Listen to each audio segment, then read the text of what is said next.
ലേവ്യർ ആമുഖം. ദൈവത്തിന്റെ ജനം പരിശുദ്ധരായിരിക്കണം. നിങ്ങൾ പരിശുദ്ധരായിരിക്കുവിൻ, എന്തെന്നാൽ നിങ്ങളുടെ ദൈവവും കർത്താവുമായി ഞാൻ പരിശുദ്ധനാണ്. ആവർത്തിച്ചു കാണുന്ന ഈ വാക്യം ഈ ഗ്രന്ഥത്തിന്റെ കാതലായ ആശയം വ്യക്തമാക്കുന്നു. ബലികളും മറ്റ് ആരാധനാനുഷ്ഠാനങ്ങളും വഴിയാണ് ജീവിതവിശുദ്ധി കൈവരിക്കേണ്ടത്. ബാഹ്യമായ ഈ അനുഷ്ഠാനങ്ങൾ ആന്തരിക വിശുദ്ധിയുടെ അടയാളമാണ്. എങ്കിലും ഇവ കൊണ്ട് മാത്രം മനുഷ്യന് വിശുദ്ധി പ്രാപിക്കാമെന്ന ചിന്താഗതി യഹൂദർക്ക് ഉണ്ടായിരുന്നു എന്ന ധാരണ ഈ ഗ്രന്ഥം വായിക്കുന്നവർക്ക് ഉണ്ടാവാം. ബാഹ്യമായ ശുദ്ധിക്കും അശുദ്ധിക്കും ലേവ്യഗ്രന്ഥം വളരെ പ്രാധാന്യം കൽപ്പിക്കുന്നു. വിവിധ രോഗങ്ങൾ, അംഗവൈകല്യം, ശാരീരിക മാലിന്യങ്ങൾ എന്നിവയെല്ലാം മനുഷ്യനെ അശുദ്ധനാക്കുമെന്ന് കരുതിയിരുന്നു. കൂടാരങ്ങളിൽ ഒരുമിച്ചു പാർത്തിരുന്ന ജനത്തിന്റെ പ്രത്യേക സാഹചര്യങ്ങൾ കണക്കിലെടുത്തു വേണം ഈ നിയമങ്ങളെ വിലയിരുത്താൻ. അനുഷ്ഠാന വിധികളിൽ വരുന്ന വീഴ്ചകളെല്ലാം കുറ്റകരമായി അവർ കരുതി. ശുദ്ധീകരണ കർമ്മങ്ങളും ബലികളും വഴി ഇവയിൽ നിന്ന് മോചിതരാകേണ്ടിയിരുന്നു. ബലികളിലും ആരാധനകളിലും പ്രമുഖ സ്ഥാനം ലേവ്യർക്കായതിനാൽ പ്രധാനമായും ലേവ്യരെക്കുറിച്ചാണ് ഈ ഗ്രന്ഥം പ്രതിപാദിക്കുന്നത്. ലേവ്യർ 1-ാം അധ്യായം. ദഹനബലി. കർത്താവ് മോശയെ വിളിച്ച് സമാഗമ കൂടാരത്തിൽ നിന്ന് പറഞ്ഞു, ഇസ്രായേൽ ജനത്തോട് പറയുക, നിങ്ങളിൽ ആരെങ്കിലും കർത്താവിന് ബലിയർപ്പിക്കാൻ വരുമ്പോൾ കാലിക്കൂട്ടത്തിൽ നിന്നോ ആട്ടിൻകൂട്ടത്തിൽ നിന്നോ ബലിമൃഗത്തെ കൊണ്ടുവരണം. ദഹനബലിക്കുള്ള മൃഗം കാലിക്കൂട്ടത്തിൽ നിന്നാണെങ്കിൽ ഊനമറ്റ ഒരു കാളയെ സമർപ്പിക്കട്ടെ. കർത്താവിന് സ്വീകാര്യമാകാൻ അതിനെ സമാഗമ കൂടാരത്തിന്റെ വാതിൽക്കൽ സമർപ്പിക്കട്ടെ. അവൻ ബലിമൃഗത്തിന്റെ തലയിൽ കൈകൾ വയ്ക്കണം. അത് അവന്റെ പാപങ്ങളുടെ പരിഹാരത്തിനായി സ്വീകരിക്കപ്പെടും. അവൻ കർത്താവിന്റെ മുൻപിൽ വെച്ച് കാളക്കുട്ടിയെ കൊല്ലണം. അഹ്റോന്റെ പുത്രന്മാരായ പുരോഹിതന്മാർ അതിന്റെ രക്തമെടുത്ത് സമാഗമ കൂടാരത്തിന്റെ വാതിൽക്കലുള്ള ബലിപീഠത്തിനു ചുറ്റും തളിക്കണം. അതിനുശേഷം ബലിമൃഗത്തെ തോലുരിഞ്ഞ് കഷണങ്ങളായി മുറിക്കണം. പുരോഹിതനായ അഹ്റോന്റെ പുത്രന്മാർ ബലിപീഠത്തിൽ തീ കൂട്ടി അതിനു മുകളിൽ വിറക് അടുക്കണം. അവർ മൃഗത്തിന്റെ കഷണങ്ങളും തലയും മേധസ്സും ബലിപീഠത്തിൽ തീക്കു മുകളിലുള്ള വിറകിനു മീതെ അടുക്കി വയ്ക്കണം. എന്നാൽ അതിന്റെ അന്തർഭാഗങ്ങളും കാലുകളും വെള്ളത്തിൽ കഴുകണം. പുരോഹിതൻ എല്ലാം ദഹനബലിയായി കർത്താവിനു പ്രീതികരമായ സൗരഭ്യമായി ബലിപീഠത്തിലെ അഗ്നിയിൽ ദഹിപ്പിക്കണം. ദഹനബലിക്കായുള്ള കാഴ്ചമൃഗം ചെമ്മരിയാടോ കോലാടോ ആണെങ്കിൽ അത് ഊനമറ്റ മുട്ടാടായിരിക്കണം. ബലിപീഠത്തിന് വടക്ക് വശത്ത് കർത്താവിന്റെ സന്നിധിയിൽ വെച്ച് അതിനെ കൊല്ലണം. അതിന്റെ രക്തം അഹ്റോന്റെ പുത്രന്മാരായ പുരോഹിതന്മാർ ബലിപീഠത്തിന് ചുറ്റും തളിക്കണം. അതിനെ തലയും മേധസ്സും ഉൾപ്പെടെ കഷണങ്ങളായി മുറിക്കണം. പുരോഹിതന്മാർ അവ ബലിപീഠത്തിൽ തീക്കു മുകളിലുള്ള വിറകിന്മേൽ അടുക്കി വയ്ക്കണം. എന്നാൽ അതിന്റെ അന്തർഭാഗങ്ങളും കാലുകളും വെള്ളം കൊണ്ട് കഴുകണം. പുരോഹിതൻ അത് മുഴുവൻ ബലിപീഠത്തിൽ വെച്ച് ദഹിപ്പിക്കണം. അതൊരു ദഹനബലിയാണ്. അഗ്നിയിലുള്ള ബലിയും കർത്താവിന് പ്രീതികരമായ സൗരഭ്യവും. ദഹനബലിയായി പക്ഷിയെയാണ് അർപ്പിക്കുന്നതെങ്കിൽ അത് ചെങ്ങാലിയോ പ്രാവിൻകുഞ്ഞോ ആയിരിക്കണം. പുരോഹിതൻ അതിനെ ബലിപീഠത്തിൽ കൊണ്ടുവന്ന് കഴുത്തു പിരിച്ചു മുറിച്ച് ബലിപീഠത്തിൽ വെച്ച് ദഹിപ്പിക്കണം. രക്തം ബലിപീഠത്തിന്റെ പാർശ്വത്തിൽ ഒഴുക്കിക്കളയണം. അതിന്റെ ആമാശയവും തൂവലുകളും ബലിപീഠത്തിന് കിഴക്കുവശത്ത് ചാരം ശേഖരിക്കുന്ന സ്ഥലത്തിടണം. അതിനെ ചിറകുകളിൽ പിടിച്ച് വലിച്ചു കീറണം. എന്നാൽ രണ്ടായി വേർപെടുത്തരുത്. പുരോഹിതൻ അതിനെ ബലിപീഠത്തിൽ തീയുടെ മുകളിലുള്ള വിറകിനുമീതെ വെച്ച് ദഹിപ്പിക്കണം. അതൊരു ദഹനബലിയാണ്. അഗ്നിയിലുള്ള ബലിയും കർത്താവിന് പ്രീതികരമായ സൗരഭ്യവും. ലേവ്യർ 2-ാം അധ്യായം. ധാന്യബലി. ആരെങ്കിലും കർത്താവിനു ധാന്യബലി അർപ്പിക്കുന്നെങ്കിൽ ബലിവസ്തു നേർമയുള്ള മാവായിരിക്കണം. അതിൽ എണ്ണയൊഴിക്കുകയും കുന്തുരുക്കമിടുകയും ചെയ്യണം. അത് അഹ്റോന്റെ പുത്രന്മാരായ പുരോഹിതന്മാരുടെ മുൻപിൽ കൊണ്ടുവരണം. പുരോഹിതൻ ഒരു കൈ മാവും എണ്ണയും കുന്തുരുക്കം മുഴുവനും എടുത്ത് സ്മരണാംശമായി ബലിപീഠത്തിൽ ദഹിപ്പിക്കണം. അത് അഗ്നിയിലുള്ള ബലിയും കർത്താവിനു പ്രീതികരമായ സൗരഭ്യവുമായിരിക്കും. ധാന്യബലി വസ്തുവിൽ ശേഷിച്ച ഭാഗം അഹ്റോനും പുത്രന്മാർക്കുമുള്ളതാണ്. കർത്താവിനുള്ള ദഹനബലികളിൽ ഏറ്റവും വിശുദ്ധമാണിത്. ധാന്യബലിക്കുള്ള കാഴ്ചവസ്തു അടുപ്പിൽ ചുട്ടെടുത്തതാണെങ്കിൽ അത് നേരിയ മാവിൽ എണ്ണ ചേർത്തുണ്ടാക്കിയ പുളിപ്പില്ലാത്ത അപ്പമോ എണ്ണ പുരട്ടിയ പുളിപ്പില്ലാത്ത അടയോ ആയിരിക്കണം. നിന്റെ ധാന്യബലിക്കുള്ള കാഴ്ചവസ്തു വറച്ചട്ടിയിൽ പാകപ്പെടുത്തിയതാണെങ്കിൽ അത് പുളിപ്പില്ലാത്ത നേരിയ മാവിൽ എണ്ണ ചേർത്തുണ്ടാക്കിയതായിരിക്കണം. കഷണങ്ങളായി മുറിച്ച് അതിൽ എണ്ണയൊഴിക്കണം. അത് ഒരു ധാന്യബലിയാണ്. ധാന്യബലിക്കുള്ള കാഴ്ചവസ്തു ഉരുളിയിൽ പാകപ്പെടുത്തിയതാണെങ്കിൽ അത് നേരിയ മാവിൽ എണ്ണ ചേർത്ത് ഉണ്ടാക്കിയതായിരിക്കണം. ഇവ കൊണ്ടുണ്ടാക്കിയ ധാന്യബലി കർത്താവിന് കൊണ്ടുവരുമ്പോൾ അത് പുരോഹിതനെ ഏൽപ്പിക്കണം. അവനത് ബലിപീഠത്തിലേക്ക് കൊണ്ടുവരണം. പുരോഹിതൻ ധാന്യബലിയിൽ നിന്ന് സ്മരണാംശമെടുത്ത് ബലിപീഠത്തിൽ വെച്ച് ദഹിപ്പിക്കണം. അത് അഗ്നിയിലുള്ള ബലിയും കർത്താവിന് പ്രീതികരമായ സൗരഭ്യവുമായിരിക്കും. ധാന്യബലിവസ്തുവിൽ ശേഷിക്കുന്നത് അഹ്റോനും പുത്രന്മാർക്കുമുള്ളതാണ്. കർത്താവിനുള്ള ദഹന ബലികളിൽ ഏറ്റവും വിശുദ്ധമാണിത്. കർത്താവിന് നിങ്ങൾ കൊണ്ടുവരുന്ന ധാന്യബലി പുളിപ്പ് ചേർത്തതായിരിക്കരുത്. ദഹനബലിയായി പുളിമാവോ തേനോ അർപ്പിക്കരുത്. എന്നാൽ അവ ആദ്യ ഫലങ്ങളായി കർത്താവിന് സമർപ്പിക്കാം. അവ ഒരിക്കലും കർത്താവിന് സുരഭില ബലിയായി ദഹിപ്പിക്കരുത്. ധാന്യബലിക്കെല്ലാം ഉപ്പ് ചേർക്കണം. ധാന്യബലിയിൽ നിന്ന് നിന്റെ ദൈവത്തിന്റെ ഉടമ്പടിയുടെ ഉപ്പ് നീക്കിക്കളയരുത്. എല്ലാ ധാന്യബലിയോടും കൂടെ ഉപ്പ് സമർപ്പിക്കണം. ആദ്യ ഫലങ്ങൾ കർത്താവിന് ധാന്യബലിയായി സമർപ്പിക്കുന്നെങ്കിൽ പുതിയ കതിരുകളിൽ നിന്നുള്ള മണികൾ തീയിൽ ഉണക്കിപ്പൊടിച്ച് സമർപ്പിക്കണം. അതിൽ എണ്ണയൊഴിക്കുകയും കുന്തുരുക്കമിടുകയും വേണം. അത് ഒരു ധാന്യബലിയാണ്. പൊടിച്ച മാവിൽ നിന്നും എണ്ണയിൽ നിന്നും സ്മരണാംശമെടുത്ത് കുന്തുരുക്കം മുഴുവനും കൂടി പുരോഹിതൻ ദഹിപ്പിക്കണം. അത് കർത്താവിനുള്ള ദഹനബലിയാണ്. ലേവ്യർ 3-ാം അധ്യായം. സമാധാന ബലി. സമാധാന ബലിക്കായി കാലിക്കൂട്ടത്തിൽ നിന്നാണ് കർത്താവിന് കാഴ്ച കൊണ്ടുവരുന്നതെങ്കിൽ അത് ഊനമറ്റ കാളയോ പശുവോ ആയിരിക്കണം. ബലിമൃഗത്തിന്റെ തലയിൽ കൈവയ്ക്കുകയും സമാഗമ കൂടാരത്തിന്റെ വാതിൽക്കൽ വെച്ച് അതിനെ കൊല്ലുകയും വേണം. അഹ്റോന്റെ പുത്രന്മാരായ പുരോഹിതന്മാർ അതിന്റെ രക്തം ബലിപീഠത്തിനു ചുറ്റും തളിക്കണം.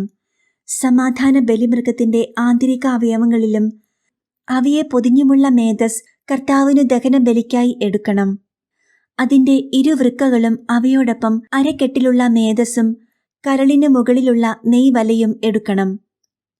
അഹ്റോന്റെ പുത്രന്മാർ അവ ബലിപീഠത്തിൽ വിറകിനു മുകളിൽ വെച്ച് അഗ്നിയിൽ ദഹിപ്പിക്കണം.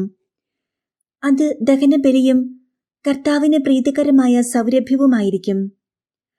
ആട്ടിൻ കൂട്ടത്തിൽ നിന്നാണ് സമാധാന ബലിക്കായി കർത്താവിനു കാഴ്ച കൊണ്ടുവരുന്നതെങ്കിൽ അത് ഊനമറ്റ മുട്ടാടോ പെണ്ണാടോ ആയിരിക്കണം.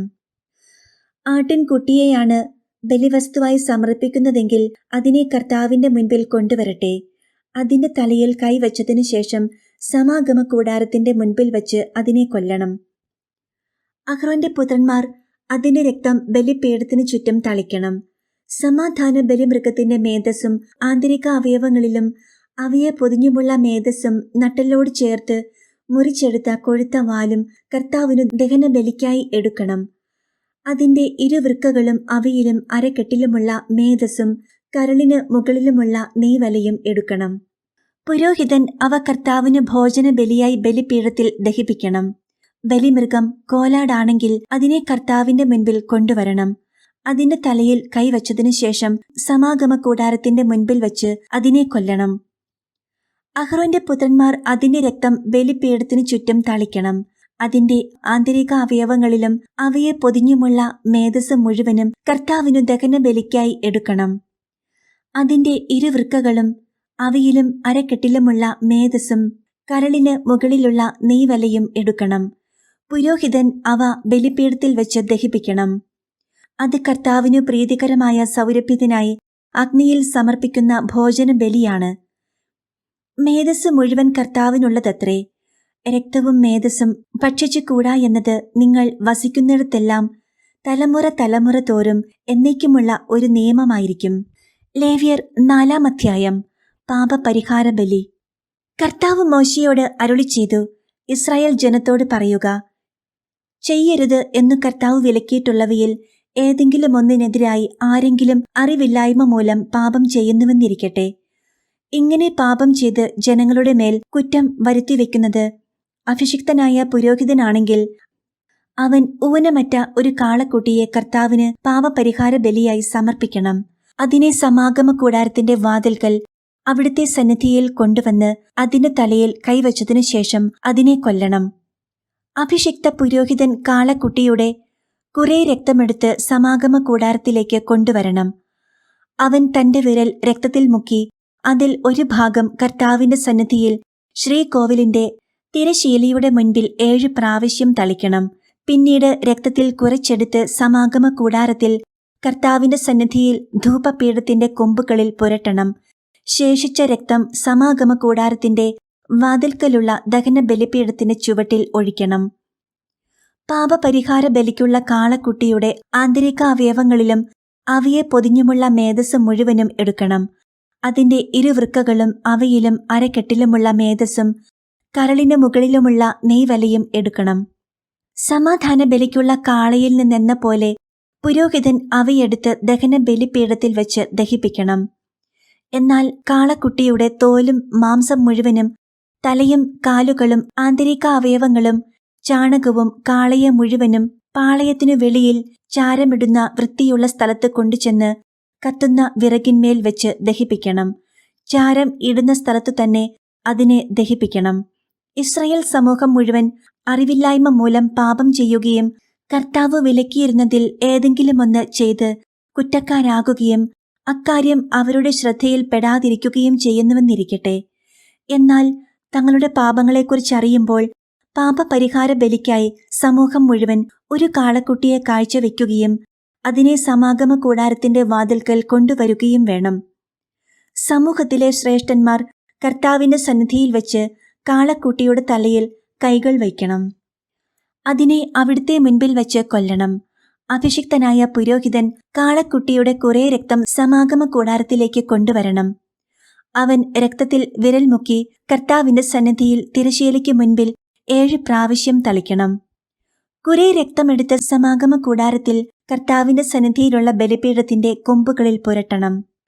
ബാക്കി രക്തം സമാഗമ കൂടാരത്തിന്റെ വാതിൽക്കലുള്ള ദഹന ബലിപീഠത്തിന് ചുവട്ടിൽ ഒഴിക്കണം. അതിന്റെ മേധസ് മുഴുവനും എടുത്ത് ബലിപീഠത്തിൽ വെച്ച് ദഹിപ്പിക്കണം. പാപപരിഹാര ബലിക്കുള്ള കാളക്കുട്ടിയെ എന്ന പോലെ ഈ കാളക്കുട്ടിയെയും ദഹിപ്പിക്കണം. അങ്ങനെ അവർക്കു വേണ്ടി പുരോഹിതൻ പാപപരിഹാരം ചെയ്യണം. അപ്പോൾ അവരുടെ കുറ്റം ക്ഷമിക്കപ്പെടും. അനന്തരം കാളയെ കൂടാരത്തിനു വെളിയിൽ കൊണ്ടുപോയി ആദ്യത്തെ കാളയെ ദഹിപ്പിച്ചതുപോലെ ദഹിപ്പിക്കണം. ഇത് സമൂഹത്തിനു വേണ്ടിയുള്ള പാപപരിഹാര ബലിയാണ്. ഒരു ഭരണാധികാരി തന്റെ ദൈവമായ കർത്താവ് വിലക്കിയിട്ടുള്ളവയിൽ ഏതെങ്കിലും ഒന്ന് അറിവില്ലായ്മ മൂലം ചെയ്ത് കുറ്റക്കാരനാകുന്നുവെന്നിരിക്കട്ടെ. അവൻ തന്റെ തെറ്റ് മനസ്സിലാക്കുമ്പോൾ ഊനമറ്റ ഒരു കോലാട്ടിൻ മുട്ടനെ കർത്താവിന് ബലിയായി അർപ്പിക്കണം. അവൻ അതിന്റെ തലയിൽ കൈവയ്ക്കുകയും കർത്താവിന്റെ സന്നിധിയിൽ ദഹനബലിക്കായി മൃഗങ്ങളെ കൊല്ലുന്ന സ്ഥലത്ത് വെച്ച് അതിനെ കൊല്ലുകയും വേണം. ഇത് ഒരു പാപപരിഹാര ബലിയാണ്. പുരോഹിതൻ കുറച്ചു രക്തമെടുത്ത് അതിൽ വിരൽ മുക്കി ദഹന ബലിപീഠത്തിന്റെ കൊമ്പുകളിൽ പുരട്ടണം. ശേഷിച്ചത് ബലിപീഠത്തിന്റെ ചുവട്ടിൽ ഒഴിക്കണം. അതിന്റെ മേധസ് മുഴുവനും സമാധാന ബലിക്കുള്ള മൃഗത്തിന്റെ മേധസ് പോലെ ബലിപീഠത്തിൽ വച്ചു ദഹിപ്പിക്കണം. അങ്ങനെ പുരോഹിതൻ അവന്റെ പാപത്തിന് പരിഹാരം ചെയ്യണം. അപ്പോൾ കുറ്റം ക്ഷമിക്കപ്പെടും. ജനങ്ങളിൽ ആരെങ്കിലും കർത്താവ് വിലക്കിയിട്ടുള്ളതിൽ ഏതെങ്കിലുമൊന്ന് അറിവില്ലായ്മ കൊണ്ട് ചെയ്തു കുറ്റക്കാരനായെന്നിരിക്കട്ടെ. അവൻ തന്റെ തെറ്റു മനസ്സിലാക്കുമ്പോൾ ഊനമറ്റ ഒരു പെൺകോലാടിനെ പാപപരിഹാരത്തിനായി സമർപ്പിക്കണം. അവൻ ബലിമൃഗത്തിന്റെ തലയിൽ കൈവയ്ക്കുകയും ദഹനബലിക്കുള്ള സ്ഥലത്ത് വെച്ച് അതിനെ കൊല്ലുകയും വേണം. പുരോഹിതൻ കുറച്ചു രക്തമെടുത്ത് അതിൽ വിരൽ മുക്കി ദഹനബലിപീഠത്തിന്റെ കൊമ്പുകളിൽ പുരുട്ടുകയും ശേഷിച്ചത് ബലിപീഠത്തിന്റെ ചുവട്ടിൽ ഒഴിക്കുകയും വേണം. സമാധാന ബലിക്കുള്ള മൃഗത്തിൽ നിന്ന് മേധസ് മാറ്റിയെടുക്കുന്നത് പോലെ അതിന്റെ മേധസ് മുഴുവൻ എടുത്ത് പുരോഹിതൻ കർത്താവിന് പ്രീതികരമായ സൗരഭ്യത്തിനായി ബലിപീഠത്തിൽ വെച്ച് ദഹിപ്പിക്കണം. അങ്ങനെ പുരോഹിതൻ അവനു വേണ്ടി പരിഹാരം ചെയ്യണം. അപ്പോൾ തെറ്റു ക്ഷമിക്കപ്പെടും. പാപപരിഹാര ബലിക്കായി ചെമ്മരിയാടിനെയാണ് കൊണ്ടുവരുന്നതെങ്കിൽ അത് ഊനമറ്റ പെണ്ണാടായിരിക്കണം. അതിന്റെ തലയിൽ കൈവച്ചതിനു ശേഷം ദഹനബലി മൃഗത്തെ കൊല്ലുന്ന സ്ഥലത്ത് വെച്ച് അതിനെ പാപപരിഹാര ബലിക്കായി കൊല്ലണം. പുരോഹിതൻ അതിന്റെ കുറച്ചു രക്തമെടുത്ത് അതിൽ വിരൽ മുക്കി ദഹനബലിപീഠത്തിന്റെ കൊമ്പുകളിൽ പുരട്ടണം. ശേഷിച്ചത് ബലിപീഠത്തിന്റെ ചുവട്ടിൽ ഒഴിക്കണം. സമാധാന ബലിക്കുള്ള ആട്ടിൻകുട്ടിയിൽ നിന്ന് എന്ന പോലെ അതിന്റെ മേധസ് മുഴുവനും എടുക്കണം. പുരോഹിതൻ അതു കർത്താവിന് ദഹനബലിയായി ബലിപീഠത്തിൽ വെച്ച് ദഹിപ്പിക്കണം. അങ്ങനെ പുരോഹിതൻ അവന്റെ പാപങ്ങൾക്കു പരിഹാരം ചെയ്യണം. അപ്പോൾ കുറ്റം ക്ഷമിക്കപ്പെടും. ലേവ്യർ 5-ാം അധ്യായം. സാക്ഷ്യം നൽകാൻ ശപഥപൂർവം ആവശ്യപ്പെട്ടിട്ടും താൻ കാണുകയോ മനസ്സിലാക്കുകയോ ചെയ്ത കാര്യം ഏറ്റുപറയായിക മൂലം പാപം ചെയ്യുന്നവൻ അതിന്റെ കുറ്റം ഏൽക്കണം. ആരെങ്കിലും അശുദ്ധമായ വസ്തുവിനെ, അശുദ്ധമായ വന്യമൃഗം, കന്നുകാലി, ഇഴജന്തു ഇവയിൽ ഏതിന്റെയെങ്കിലും ശവത്തെ സ്പർശിക്കുകയും അവനത് അറിയാതിരിക്കുകയും ചെയ്താൽ അറിയുമ്പോൾ അവൻ അശുദ്ധനും കുറ്റക്കാരനുമായിരിക്കും. ഒരുവൻ തന്നെ അശുദ്ധനാക്കുന്ന ഏതെങ്കിലും തരത്തിലുള്ള മാനുഷിക മാലിന്യത്തെ സ്പർശിക്കുകയും അത് അറിയാതിരിക്കുകയും ചെയ്താൽ അറിയുമ്പോൾ അവൻ കുറ്റക്കാരനായിരിക്കും. നന്മയാകട്ടെ തിന്മയാകട്ടെ താൻ അത് ചെയ്യുമെന്ന് ഒരുവൻ അവിവേകമായി ആണയിട്ട് പറയുകയും അക്കാര്യം വിസ്മരിക്കുകയും ചെയ്താൽ ഓർമ്മിക്കുമ്പോൾ അവൻ കുറ്റക്കാരനായിരിക്കും. ഇവയിൽ ഏതെങ്കിലും കാര്യത്തിൽ ഒരുവൻ കുറ്റക്കാരനാണെങ്കിൽ അവൻ തന്റെ പാപം ഏറ്റുപറയണം. അവൻ ഒരു പെൺചെമ്മരിയാടിനെയോ പെൺകോലാടിനെയോ കർത്താവിന് പാപപരിഹാര ബലിയായി അർപ്പിക്കണം. പുരോഹിതൻ അവനുവേണ്ടി പാപപരിഹാരം ചെയ്യുകയും വേണം. ആട്ടിൻകുട്ടിയെ നൽകാൻ കഴിവില്ലെങ്കിൽ അവന്റെ പാപത്തിനു പരിഹാരമായി 2 ചെങ്ങാലികളെയോ 2 പ്രാവിൻ കുഞ്ഞുങ്ങളെയോ കർത്താവിന്റെ മുൻപിൽ കൊണ്ടുവരണം. ഒന്ന് പാപപരിഹാര ബലിക്കും മറ്റേതു ദഹനബലിക്കും. അവയെ പുരോഹിതന്റെ അടുക്കൽ കൊണ്ടുവരണം. പുരോഹിതൻ ആദ്യം പാപപരിഹാര ബലിക്കുള്ളതിനെ അർപ്പിക്കണം. അതിന്റെ കഴുത്തു പിരിച്ചൊടിക്കണം. തല വേർപെടുത്തരുത്. ബലിയർപ്പിച്ച പക്ഷിയുടെ കുറെ രക്തമെടുത്ത് പുരോഹിതൻ ബലിപീഠത്തിന്റെ പാർശ്വത്തിൽ തളിക്കണം. ശേഷിച്ച രക്തം ബലിപീഠത്തിന്റെ ചുവട്ടിൽ ഒഴുക്കിക്കളയണം. ഇതു പാപപരിഹാര ബലിയാണ്. രണ്ടാമത്തേതിനെ വിധിപ്രകാരം ദഹനബലിയായി സമർപ്പിക്കണം. പുരോഹിതൻ അവനുവേണ്ടി പാപപരിഹാരം ചെയ്യണം. അപ്പോൾ കുറ്റം ക്ഷമിക്കപ്പെടും.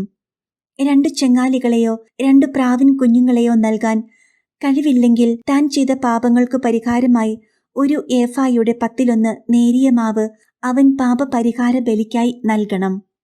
പാപപരിഹാര ബലിക്കു വേണ്ടിയുള്ളതാകിയാൽ അതിൽ എണ്ണയൊഴിക്കുകയോ കുന്തുരുക്കമിടുകയോ അരുത്. അത് പുരോഹിതന്റെ അടുക്കൽ കൊണ്ടുവരണം. പുരോഹിതൻ അതിൽ നിന്ന് സ്മരണാംശമായി 1 കൈ മാവ് എടുത്ത് കർത്താവിനുള്ള ദഹന ബലിയായി ബലിപീഠത്തിൽ വച്ച് ദഹിപ്പിക്കണം. ഇതു പാപപരിഹാര ബലിയാണ്. മേൽ പറഞ്ഞവയിൽ ഒരുവൻ ചെയ്ത പാപത്തിന് പുരോഹിതൻ അവനുവേണ്ടി പരിഹാരം ചെയ്യണം. അപ്പോൾ കുറ്റം ക്ഷമിക്കപ്പെടും. ശേഷിച്ച മാവ് ധാന്യബലിയിലെന്നതുപോലെ പുരോഹിതനുള്ളതാണ്. പ്രായശ്ചിത്ത ബലി. കർത്താവ് മോശയോട് അരുളി ചെയ്തു, കർത്താവിന് നൽകേണ്ട കാണിക്കകളുടെ കാര്യത്തിൽ ആരെങ്കിലും അറിയാതെ തെറ്റു ചെയ്താൽ വിശുദ്ധ മന്ദിരത്തിലെ നിരക്കനുസരിച്ച് നീ നിശ്ചയിക്കുന്നത്ര ഷെക്കൽ വെള്ളി വിലയുള്ള ഊനമറ്റ ഒരു മുട്ടാടിനെ ആട്ടിൻപറ്റത്തിൽ നിന്ന് പ്രായശ്ചിത്ത ബലിയായി അർപ്പിക്കണം. വിശുദ്ധ വസ്തുക്കൾക്കു നഷ്ടം വരുത്തുന്നവൻ പരിഹാരത്തുകയും അതിന്റെ 5 കൂടി പുരോഹിതനെ ഏൽപ്പിക്കണം. പുരോഹിതൻ പ്രായശ്ചിത്ത ബലിക്കുള്ള മുട്ടാടിനെ അർപ്പിച്ച് അവനുവേണ്ടി പാപപരിഹാരം ചെയ്യട്ടെ. അപ്പോൾ അവന്റെ കുറ്റം ക്ഷമിക്കപ്പെടും. കർത്താവ് വിലക്കിയിട്ടുള്ളവയിൽ ഏതെങ്കിലും ഒന്ന് പ്രവർത്തിച്ച് പാപം ചെയ്യുന്നവൻ അറിയാതെയാണോ അത് ചെയ്തതെങ്കിൽ തന്നെയും കുറ്റക്കാരനാണ്. അവൻ തന്റെ തെറ്റിന് ഉത്തരവാദിയായിരിക്കും. പ്രായശ്ചിത്ത ബലിയുടെ ചെലവനുസരിച്ച് നീ നിശ്ചയിക്കുന്ന വിലയ്ക്കുള്ളതും ഊനമറ്റതുമായ ഒരു മുട്ടാടിനെ അവൻ ആട്ടിൻപറ്റത്തിൽ നിന്ന് പുരോഹിതന്റെ അടുക്കൽ കൊണ്ടുവരണം. അറിയാതെ ചെയ്ത പാപത്തിന് പുരോഹിതൻ അവനുവേണ്ടി പരിഹാരം ചെയ്യണം. അപ്പോൾ കുറ്റം ക്ഷമിക്കപ്പെടും. ഇതു പ്രായശ്ചിത്ത ബലിയാണ്. അവൻ കർത്താവിന്റെ മുൻപിൽ കുറ്റക്കാരനാണല്ലോ. ലേവ്യർ 6-ാം അധ്യായം. കർത്താവ് മോശയോട് അരുളി ചെയ്തു, സൂക്ഷിക്കാൻ ഏൽപ്പിച്ചതോ ഈടുവെച്ചതോ ആയ വസ്തു തിരിച്ചു കൊടുക്കാതെയും കവർച്ച ചെയ്തും അയൽക്കാരനെ വഞ്ചിക്കുക, പീഡിപ്പിക്കുക, കാണാതെ പോയതു കണ്ടു കിട്ടിയിട്ടും ആ കാര്യം നിഷേധിച്ച് കള്ളസത്യം ചെയ്യുക എന്നിങ്ങനെയുമുള്ള പാപങ്ങളിൽ ഏതെങ്കിലും ഒന്ന് പ്രവർത്തിച്ച് കർത്താവിനോട് അവിശ്വസ്തത കാണിക്കുന്നവൻ കുറ്റക്കാരനായിരിക്കും. ഒരുവൻ ഇങ്ങനെ പാപം ചെയ്ത കുറ്റക്കാരനായാൽ അവൻ കവർച്ച കൊണ്ടോ മർദ്ദനത്തിലൂടെയോ കൈവശപ്പെടുത്തിയതും സൂക്ഷിക്കാൻ ഏൽപ്പിക്കപ്പെട്ടതും കാണാതെ പോയി കണ്ടു കിട്ടിയതും കള്ളസത്യം ചെയ്തു നേടിയതുമെല്ലാം വിലയുടെ 1/5 ഭാഗം കൂട്ടിച്ചേർത്ത് പ്രായശ്ചിത്ത ബലിയുടെ ദിവസം ഉടമസ്ഥന് തിരിച്ചു കൊടുക്കണം. കൂടാതെ പ്രായശ്ചിത്ത ബലിക്കുള്ള ചെലവനുസരിച്ച് നീ നിശ്ചയിക്കുന്ന വില വരുന്ന ഊനമറ്റ ഒരു മുട്ടാടിനെ ആട്ടിൻപറ്റത്തിൽ നിന്ന് കർത്താവിന് പ്രായശ്ചിത്ത ബലിയായി പുരോഹിതന്റെ അടുക്കൽ കൊണ്ടുവരണം. പുരോഹിതൻ കർത്താവിന്റെ മുൻപിൽ അവനുവേണ്ടി പാപപരിഹാരം ചെയ്യണം. അപ്പോൾ അവൻ ചെയ്ത ഏതു കുറ്റത്തിലും നിന്ന് അവന് മോചനം ലഭിക്കും. നിരന്തര ദഹനബലി. കർത്താവ് മോശയോട് അരുളി ചെയ്തു, അഹ്റോനോടും അവന്റെ പുത്രന്മാരോടും ഇപ്രകാരം കൽപ്പിക്കുക, ദഹനബലിക്കുള്ള നിയമം ഇതാണ്. ബലിവസ്തു ബലിപീഠത്തിന്മേലുള്ള അഗ്നികുണ്ഡത്തിൽ രാത്രി മുഴുവൻ പ്രഭാതം വരെ വച്ചിരിക്കണം. ബലിപീഠത്തിലെ അഗ്നി തുടരെ കത്തിക്കൊണ്ടിരിക്കുകയും വേണം. പുരോഹിതൻ ചണം കൊണ്ടുള്ള വസ്ത്രവും കാൽച്ചട്ടയും ധരിക്കണം. കാഴ്ചവസ്തു അഗ്നിയിൽ ദഹിപ്പിച്ചുണ്ടായ ചാരം ബലിപീഠത്തിൽ നിന്ന് ശേഖരിച്ച് അതിന്റെ ഒരു വശത്തിടണം. അതിനുശേഷം വസ്ത്രം മാറി വേറെ വസ്ത്രം ധരിച്ച് ചാരം പാളയത്തിനു വെളിയിൽ ശുചിയായ സ്ഥലത്തേക്ക് കൊണ്ടുപോകണം. ബലിപീഠത്തിലെ അഗ്നി കത്തിക്കൊണ്ടിരിക്കണം. അത് കെട്ടുപോകരുത്. ദിവസവും രാവിലെ പുരോഹിതൻ അതിൽ വിറക് അടുക്കുകയും അതിന്മേൽ ദഹനബലി വസ്തു ക്രമത്തിൽ നിരത്തുകയും സമാധാന ബലിക്കായുള്ള മേധസ് ദഹിപ്പിക്കുകയും വേണം. ബലിപീഠത്തിലെ അഗ്നി നിരന്തരം കത്തിക്കൊണ്ടിരിക്കണം. അത് കെട്ടുപോകരുത്. ധാന്യബലി. ധാന്യബലിയുടെ നിയമം ഇതാണ്. അത് അഹ്റോന്റെ പുത്രന്മാർ കർത്താവിന്റെ സന്നിധിയിൽ ബലിപീഠത്തിന് മുൻപിൽ അർപ്പിക്കണം.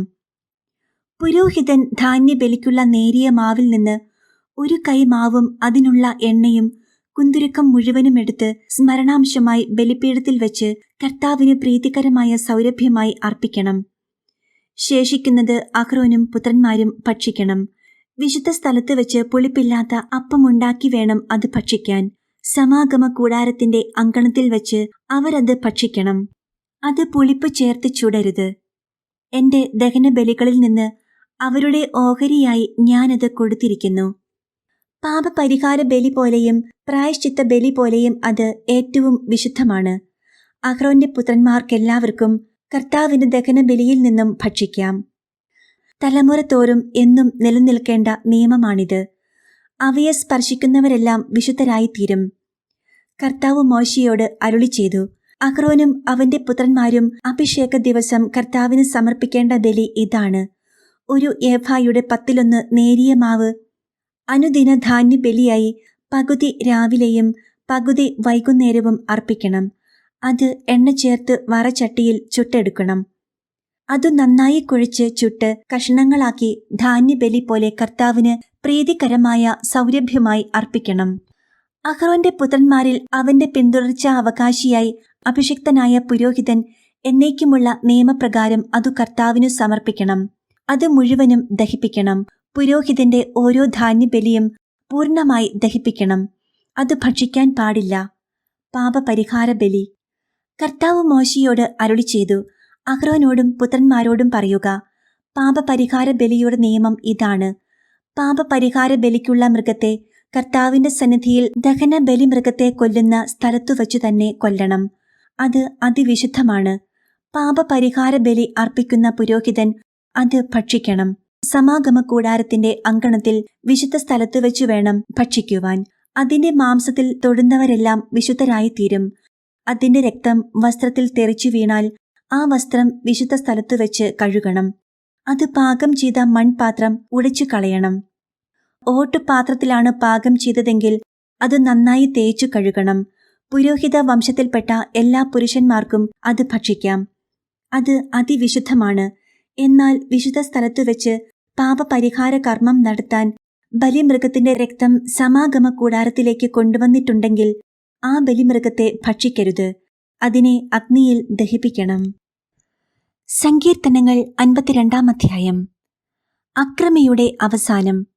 ശക്തനായ മനുഷ്യ, ദൈവഭക്തർക്കെതിരെ ചെയ്ത ദുഷ്ടതയിൽ നീ എന്തിന് അഹങ്കരിക്കുന്നു? ദിവസം മുഴുവനും നീ വിനാശം നിരൂപിക്കുന്നു. വഞ്ചക, നിന്റെ നാവ് മൂർച്ചയുള്ള ക്ഷൗരക്കത്തി പോലെയാണ്.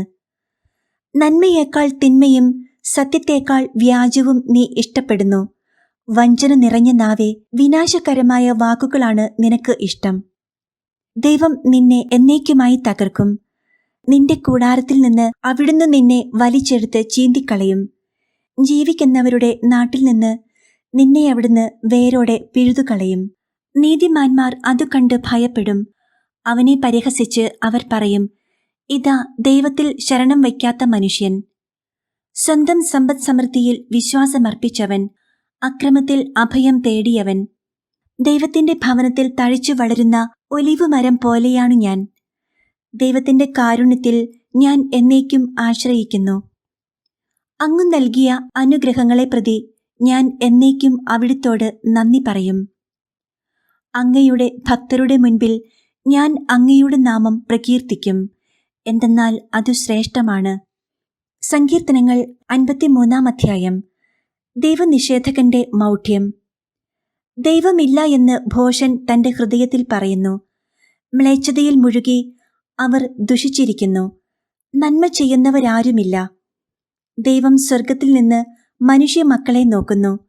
ദൈവത്തെ തേടുന്ന ജ്ഞാനികളുണ്ടോ എന്ന് അവിടുന്ന് ആരായുന്നു. എല്ലാവരും വഴിതെറ്റി ഒന്നുപോലെ ദുഷിച്ചുപോയി. നന്മ ചെയ്യുന്നവനില്ല, ഒരുവൻ പോലുമില്ല. ഈ അധർമ്മികൾക്ക് ബോധമില്ലേ? ഇവർ എന്റെ ജനതയെ അപ്പം പോലെ തിന്നൊടുക്കുന്നു. ഇവർ ദൈവത്തെ വിളിച്ചപേക്ഷിക്കുന്നില്ല. അതാ അവർ പരിഭ്രാന്തരായി കഴിയുന്നു. ഇന്നോളം കണ്ടിട്ടില്ലാത്ത പരിഭ്രാന്തി. ദൈവം അധർമ്മികളുടെ അസ്ഥികൾ ചിതറിക്കും. അവർ ലജ്ജിതരാകും. ദൈവം അവരെ കൈവെടിഞ്ഞിരിക്കുന്നു. ഇസ്രായേലിന്റെ വിമോചനം സിയോനിൽ നിന്ന് വന്നിരുന്നെങ്കിൽ. ദൈവം തന്റെ ജനത്തിന്റെ സുസ്ഥിതി പുനഃസ്ഥാപിക്കുമ്പോൾ യാക്കോബ് ആനന്ദിക്കും, ഇസ്രായേൽ സന്തോഷിക്കും. സങ്കീർത്തനങ്ങൾ 54 ദൈവം എനിക്കു സഹായം. ദൈവമേ, അങ്ങയുടെ നാമത്താൽ എന്നെ രക്ഷിക്കണമേ. അങ്ങയുടെ ശക്തിയിൽ എനിക്കു നീതി നടത്തിത്തരണമേ. ദൈവമേ, എന്റെ പ്രാർത്ഥന കേൾക്കണമേ. എന്റെ അധരങ്ങളിൽ നിന്ന് ഉതിരുന്ന വാക്കുകൾ ശ്രദ്ധിക്കണമേ. അഹങ്കാരികൾ എന്നെ എതിർക്കുന്നു. നിർദ്ദയർ എന്നെ വേട്ടയാടുന്നു. അവർക്കു ദൈവചിന്തയില്ല. ഇതാ, ദൈവമാണ് എന്റെ സഹായകൻ. കർത്താവാണ് എന്റെ ജീവൻ താങ്ങി നിർത്തുന്നവൻ. അവിടുന്ന് എന്റെ ശത്രുക്കളോട് തിന്മ കൊണ്ട് പകരം വീട്ടും. അങ്ങയുടെ വിശ്വസ്തതയാൽ അവരെ സംഹരിച്ചു കളയണമേ. ഞാൻ അങ്ങേക്ക് ഹൃദയപൂർവ്വം ബലിയർപ്പിക്കും. കർത്താവെ, അങ്ങയുടെ ശ്രേഷ്ഠമായ നാമത്തിനു ഞാൻ നന്ദി പറയും. അങ്ങെന്നെ എല്ലാ കഷ്ടതകളിലും നിന്ന് മോചിപ്പിച്ചു. ശത്രുക്കളുടെ പരാജയം എന്റെ കണ്ണുകൾ കണ്ടു. വിശുദ്ധ മർക്കോസ് എഴുതിയ സുവിശേഷം 7 പാരമ്പര്യത്തെക്കുറിച്ച് തർക്കം. ഫരിസേയരും ജെറുസലേമിൽ നിന്ന് വന്ന ചില നിയമജ്ഞരും യേശുവിന് ചുറ്റും കൂടി. അവന്റെ ശിഷ്യന്മാരിൽ ചിലർ കൈ കഴുകി ശുദ്ധി വരുത്താതെ ഭക്ഷണം കഴിക്കുന്നത് അവർ കണ്ടു. പൂർവികരുടെ പാരമ്പര്യമനുസരിച്ച് ഫരിസേയരും യഹൂദരും കൈ കഴുകാതെ ഭക്ഷണം കഴിക്കാറില്ല. പൊതുസ്ഥലത്തുനിന്ന് വരുമ്പോഴും ദേഹശുദ്ധി വരുത്താതെ അവർ ഭക്ഷണം കഴിക്കുകയില്ല. കോപ്പകളുടെയും കലങ്ങളുടെയും ഓട്ടുപാത്രങ്ങളുടെയും ക്ഷാളനം തുടങ്ങി മറ്റു പല പാരമ്പര്യങ്ങളും അവർ അനുഷ്ഠിച്ചു പോന്നു. ഫരിസേയരും നിയമജ്ഞരും അവനോട് ചോദിച്ചു, നിന്റെ ശിഷ്യന്മാർ പൂർവികരുടെ പാരമ്പര്യത്തിന് വിപരീതമായി അശുദ്ധമായ കൈകൊണ്ട് ഭക്ഷിക്കുന്നത് എന്ത്? അവൻ പറഞ്ഞു, കപടനാട്ടിക്കാരായ നിങ്ങളെക്കുറിച്ച് ഏശയ്യാ ശരിയായി തന്നെ പ്രവചിച്ചു. അവൻ എഴുതിയിരിക്കുന്നു, ഈ ജനം അധരങ്ങൾ കൊണ്ട് എന്നെ ബഹുമാനിക്കുന്നു, എന്നാൽ അവരുടെ ഹൃദയം എന്നിൽ നിന്ന് വളരെ ദൂരെയാണ്. വ്യർത്ഥമായി അവർ എന്നെ ആരാധിക്കുന്നു. മനുഷ്യരുടെ കൽപ്പനകൾ പ്രമാണങ്ങളായി പഠിപ്പിക്കുകയും ചെയ്യുന്നു. ദൈവത്തിന്റെ കൽപ്പന ഉപേക്ഷിച്ച് മനുഷ്യരുടെ പാരമ്പര്യം നിങ്ങൾ മുറുകെ പിടിക്കുന്നു. അവൻ തുടർന്നു, നിങ്ങളുടെ പാരമ്പര്യം പാലിക്കാൻ വേണ്ടി നിങ്ങൾ കൗശലപൂർവം ദൈവകൽപ്പന അവഗണിക്കുന്നു. എന്തെന്നാൽ നിന്റെ പിതാവിനെയും മാതാവിനെയും ബഹുമാനിക്കുക, പിതാവിനെയോ മാതാവിനെയോ ദുഷിച്ചു പറയുന്നവൻ മരിക്കട്ടെ എന്ന് മോശ പറഞ്ഞിട്ടുണ്ട്. എന്നാൽ ഒരുവൻ തന്റെ പിതാവിനോടോ മാതാവിനോടോ നിങ്ങൾക്ക് എന്നിൽ നിന്ന് ലഭിക്കേണ്ടത് ഖുർബാൻ, അതായത് വഴിപാട് ആണ് എന്ന് പറഞ്ഞാൽ മതിയെന്ന് നിങ്ങൾ പറയുന്നു. പിന്നെ പിതാവിനോ മാതാവിനോ വേണ്ടി യാതൊന്നും ചെയ്യാൻ നിങ്ങൾ അവനെ ഒരിക്കലും അനുവദിക്കുന്നുമില്ല. അങ്ങനെ നിങ്ങൾക്കു ലഭിച്ച പാരമ്പര്യം വഴി ദൈവവചനം നിങ്ങൾ നിരർത്ഥകമാക്കുന്നു. ഇതുപോലെ പലതും നിങ്ങൾ ചെയ്യുന്നു. ആന്തരികവും ബാഹ്യവുമായ ശുദ്ധി. ജനങ്ങളെ വീണ്ടും അടുത്തേക്ക് വിളിച്ച് അവൻ പറഞ്ഞു, നിങ്ങളെല്ലാവരും എന്റെ വാക്കു കേട്ട് മനസ്സിലാക്കുവിൻ. പുറമേ നിന്ന് ഉള്ളിലേക്കു കടന്ന് ഒരുവനെ അശുദ്ധനാക്കാൻ ഒന്നിനും കഴിയുകയില്ല.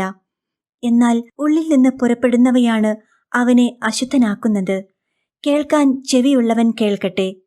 അവൻ ജനങ്ങളെ വിട്ട് ഭവനത്തിലെത്തിയപ്പോൾ ഈ ഉപമയെക്കുറിച്ച് ശിഷ്യന്മാർ ചോദിച്ചു. അവൻ പറഞ്ഞു, നിങ്ങളും വിവേചന ശക്തിയില്ലാത്തവരാണോ? പുറമേ നിന്ന് മനുഷ്യന്റെ ഉള്ളിൽ പ്രവേശിക്കുന്ന ഒന്നിനും അവനെ അശുദ്ധനാക്കാൻ സാധിക്കുകയില്ലെന്ന് നിങ്ങൾ മനസ്സിലാക്കുന്നില്ലേ?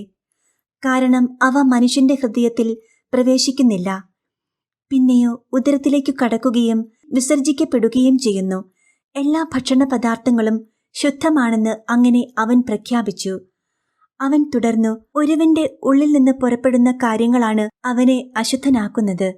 എന്തെന്നാൽ ഉള്ളിൽ നിന്നാണ്, മനുഷ്യന്റെ ഹൃദയത്തിൽ നിന്നാണ് ദുശ്ചിന്ത, പരസംഗം, മോഷണം, കൊലപാതകം, വ്യഭിചാരം, ദുരാഗ്രഹം, ദുഷ്ടത, വഞ്ചന, ഭോഗാസക്തി, അസൂയ, ദൂഷണം, അഹങ്കാരം, മൂഢത എന്നിവ പുറപ്പെടുന്നത്.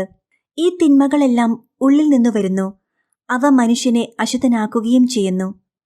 സീറോ ഫിനീഷ്യൻ സ്ത്രീയുടെ വിശ്വാസം. അവൻ അവിടെ നിന്ന് എഴുന്നേറ്റ് ടൈറിലേക്ക് പോയി. അവിടെ ഒരു വീട്ടിൽ പ്രവേശിച്ചു. തന്നെ ആരും തിരിച്ചറിയാതിരിക്കണമെന്ന് അവൻ ആഗ്രഹിച്ചു. എങ്കിലും അവനു മറിഞ്ഞിരിക്കാൻ കഴിഞ്ഞില്ല. ഒരു സ്ത്രീ അവനെക്കുറിച്ച് കേട്ട് അവിടെയെത്തി.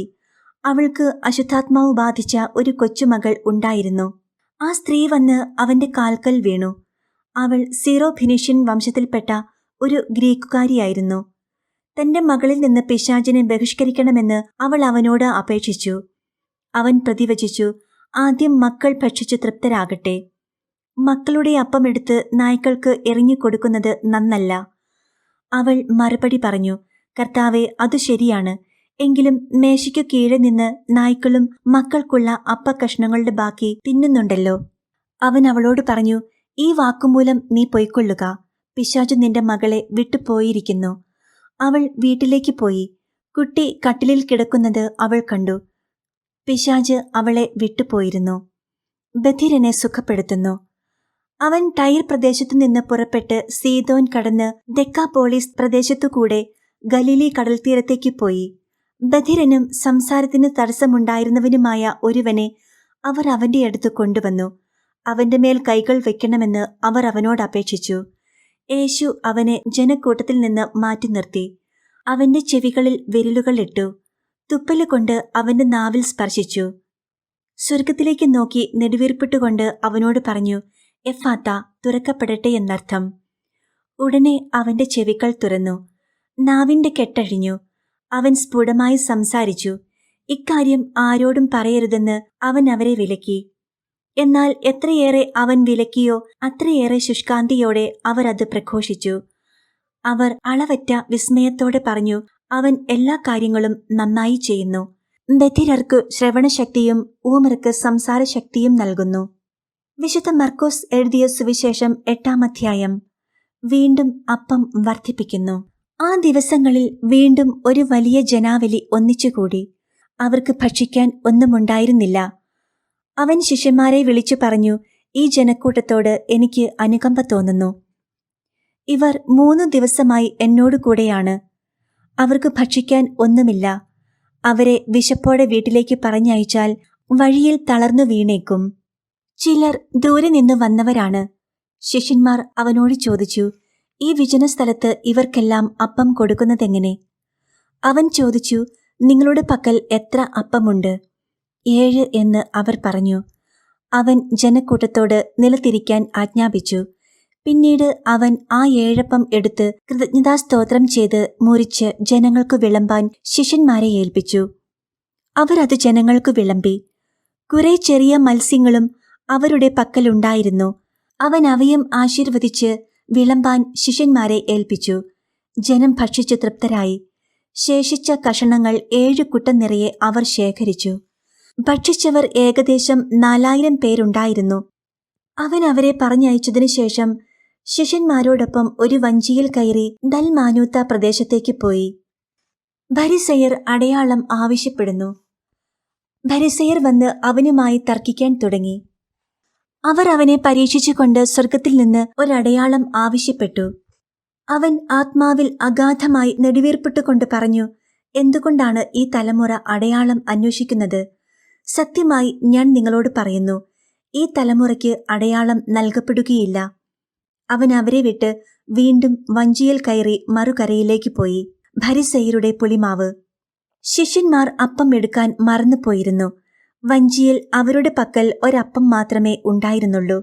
അവൻ മുന്നറിയിപ്പ് നൽകി, നിങ്ങൾ ജാഗരൂകരായിരിക്കുവിൻ. ഫരിസേയരുടെയും ഹെരോദേസിന്റെയും പുളിപ്പിനെക്കുറിച്ച് കരുതലോടെയിരിക്കുവിൻ. അവൻ ഇങ്ങനെ പറഞ്ഞത് തങ്ങളുടെ പക്കൽ അപ്പം ഇല്ലാത്തതുകൊണ്ടാണെന്ന് അവർ പരസ്പരം പറഞ്ഞു. ഇത് മനസ്സിലാക്കിയ യേശു അവരോട് പറഞ്ഞു, നിങ്ങൾക്ക് അപ്പമില്ലാത്തതിനെക്കുറിച്ച് എന്തിനു തർക്കിക്കുന്നു? ഇനിയും നിങ്ങൾ മനസ്സിലാക്കുകയും ഗ്രഹിക്കുകയും ചെയ്യുന്നില്ലേ? നിങ്ങളുടെ ഹൃദയങ്ങൾ മന്ദീഭവിച്ചിരിക്കുന്നുവോ? കണ്ണുണ്ടായിട്ടും നിങ്ങൾ കാണുന്നില്ലേ? ചെവിയുണ്ടായിട്ടും നിങ്ങൾ കേൾക്കുന്നില്ലേ? നിങ്ങൾ ഓർമ്മിക്കുന്നില്ലേ? 5 അപ്പം ഞാൻ 5000 പേർക്കായി ഭാഗിച്ചപ്പോൾ ശേഷിച്ച കഷ്ണങ്ങൾ നിങ്ങൾ എത്ര കുട്ട നിറച്ചെടുത്തു? 12 എന്ന് അവർ പറഞ്ഞു. 7 അപ്പം 4000 പേർക്ക് വീതിച്ചപ്പോൾ മിച്ചം വന്ന കഷ്ണങ്ങൾ നിങ്ങൾ എത്ര കുട്ട എടുത്തു? 7 എന്ന് അവർ മറുപടി പറഞ്ഞു. അവൻ ചോദിച്ചു, എന്നിട്ടും നിങ്ങൾ ഗ്രഹിക്കുന്നില്ലേ? അന്ധനു കാഴ്ച. പിന്നീട് അവൻ ബേത്സയിദയിലെത്തി. കുറെ പേർ ഒരു അന്ധനെ അവന്റെ അടുത്ത് കൊണ്ടുവന്ന് അവനെ സ്പർശിക്കണമെന്ന് യേശുവിനോട് അപേക്ഷിച്ചു. അവൻ അന്ധനെ കൈക്കു പിടിച്ച് ഗ്രാമത്തിനു വെളിയിലേക്ക് കൊണ്ടുപോയി. അവന്റെ കണ്ണുകളിൽ തുപ്പിയ ശേഷം അവന്റെ മേൽ കൈകൾ വെച്ചുകൊണ്ട് ചോദിച്ചു, നീ എന്തെങ്കിലും കാണുന്നുണ്ടോ? നോക്കിയിട്ട് അവൻ പറഞ്ഞു, ഞാൻ മനുഷ്യരെ കാണുന്നുണ്ട്. അവർ മരങ്ങളെപ്പോലിരിക്കുന്നു, നടക്കുന്നതായും കാണുന്നു. വീണ്ടും യേശു അവന്റെ കണ്ണുകളിൽ കൈകൾ വെച്ചു. അവൻ സൂക്ഷിച്ചു നോക്കി, കാഴ്ച തിരിച്ചു കിട്ടുകയും ചെയ്തു. അവൻ എല്ലാ വസ്തുക്കളും വ്യക്തമായി കണ്ടു. ഗ്രാമത്തിൽ പ്രവേശിക്കുക പോലും ചെയ്യരുത് എന്നു പറഞ്ഞ് യേശു അവനെ വീട്ടിലേക്കയച്ചു. പത്രോസിന്റെ വിശ്വാസ പ്രഖ്യാപനം. യേശുവും ശിഷ്യന്മാരും കേസറിയ ഫിലിപ്പിയിലെ ഗ്രാമങ്ങളിലേക്ക് പുറപ്പെട്ടു. വഴിമധ്യേ അവൻ ശിഷ്യന്മാരോട് ചോദിച്ചു, ഞാൻ ആരെന്നാണ് ആളുകൾ പറയുന്നത്? അവർ പറഞ്ഞു, ചിലർ സ്നാപക യോഹന്നാൻ എന്നും മറ്റു ചിലർ ഏലിയ എന്നും വേറെ ചിലർ പ്രവാചകന്മാരിൽ ഒരുവനെന്നും പറയുന്നു. അവൻ ചോദിച്ചു, എന്നാൽ ഞാൻ ആരെന്നാണ് നിങ്ങൾ പറയുന്നത്? പത്രോസ് മറുപടി പറഞ്ഞു, നീ ക്രിസ്തുവാണ്. തന്നെക്കുറിച്ച് ആരോടും പറയരുതെന്ന് അവൻ അവരോട് കൽപ്പിച്ചു. പീഡാനുഭവവും ഉത്ഥാനവും 1-ാം പ്രവചനം. മനുഷ്യപുത്രൻ വളരെയേറെ സഹിക്കുകയും ജനപ്രമാണികൾ, പ്രധാന പുരോഹിതന്മാർ, നിയമജ്ഞർ എന്നിവരാൽ തിരസ്കരിക്കപ്പെടുകയും വധിക്കപ്പെടുകയും 3 ദിവസങ്ങൾക്കു ശേഷം ഉയിർത്തെഴുന്നേൽക്കുകയും ചെയ്യേണ്ടിയിരിക്കുന്നുവെന്ന് അവൻ അവരെ പഠിപ്പിക്കാൻ തുടങ്ങി. അവൻ ഇക്കാര്യം തുറന്നു പറഞ്ഞു. അപ്പോൾ പത്രോസ് അവനെ മാറ്റി നിർത്തിക്കൊണ്ട് തടസ്സം പറയാൻ തുടങ്ങി. യേശു പിന്തിരിഞ്ഞു നോക്കിയപ്പോൾ ശിഷ്യന്മാർ നിൽക്കുന്നത് കണ്ട് പത്രോസിനെ ശാസിച്ചുകൊണ്ട് പറഞ്ഞു, സാത്താനെ, നീ എന്റെ മുൻപിൽ നിന്ന് പോകൂ. നിന്റെ ചിന്ത ദൈവികമല്ല, മാനുഷികമാണ്. അവൻ ശിഷ്യന്മാരോടൊപ്പം ജനക്കൂട്ടത്തെയും തന്റെ അടുത്തേക്ക് വിളിച്ചു വരുത്തി അവരോട് പറഞ്ഞു, ആരെങ്കിലും എന്നെ അനുഗമിക്കാൻ ആഗ്രഹിക്കുന്നെങ്കിൽ അവൻ തന്നെ പരിത്യജിച്ച് തന്റെ കുരിശുമെടുത്ത് എന്നെ അനുഗമിക്കട്ടെ. സ്വന്തം ജീവൻ രക്ഷിക്കാൻ ആഗ്രഹിക്കുന്നവൻ അത് നഷ്ടപ്പെടുത്തും. ആരെങ്കിലും എനിക്കു വേണ്ടിയോ സുവിശേഷത്തിനു വേണ്ടിയോ സ്വന്തം ജീവൻ നഷ്ടപ്പെടുത്തിയാൽ അവൻ അതിനെ രക്ഷിക്കും.